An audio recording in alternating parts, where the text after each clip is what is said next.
The Saga of Schnitzel Ninebottom. Part 6. Davidson climbs up the leg. I crawled up the leg. After 14 miles, I saw an elevator going up.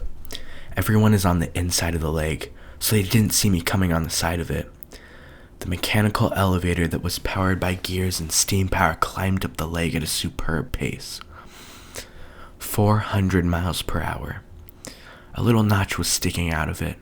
I pulled off my belt and held it over the notch, preparing for the elevator to hit. Then I braced for impact, and boom! I was going up the giant leg of the Hitler robot in space. After cruising halfway up the leg, I got a beep in my suit. I was running low on air. 15 minutes worth of oxygen and 14 minutes to the top of the leg. It would be close. Then, suddenly, the elevator stopped. We were 20 miles out. I was running out of oxygen, fast. I climbed around the poorly riveted brass and steel. Then I pulled out my drill. There is an 8 by 12 foot long piece of brass being held by about 15 rivets. I drilled out every single rivet. After that was off, I had to drill through 1 inch of solid steel. 1 minute left in my oxygen tank. I pulled out my hacksaw and put it through the drilled holes. I then very rapidly sawed through the metal and made a 2 by 2 foot hole. The sawing increased my heart rate and I breathed faster. This dropped my air tank down to 10 seconds. After that, I could see air was leaking from the inside of the leg. There was a second brass plate that was 1 by 2 feet. I drilled through the rivets. My air tank was out of oxygen. I opened my helmet and I took my last gulp of air and pushed out of the suit.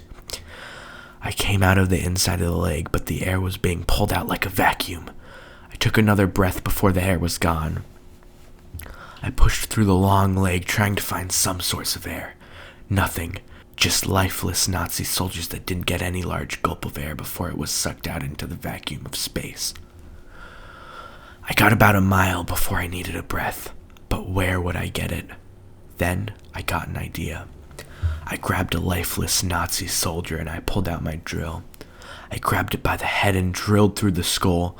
I immediately put my mouth over the drilled hole and sucked in the air that hadn't escaped from the inside of his skull. I grabbed 2 others and pushed through the leg. I was about 5 miles away. I only had 1 more soldier's skull to breathe from.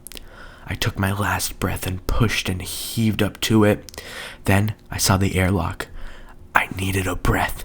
I was running out of time. Just a few more feet and I'd be there. Then I grabbed onto the airlock and opened it and closed it on the other end.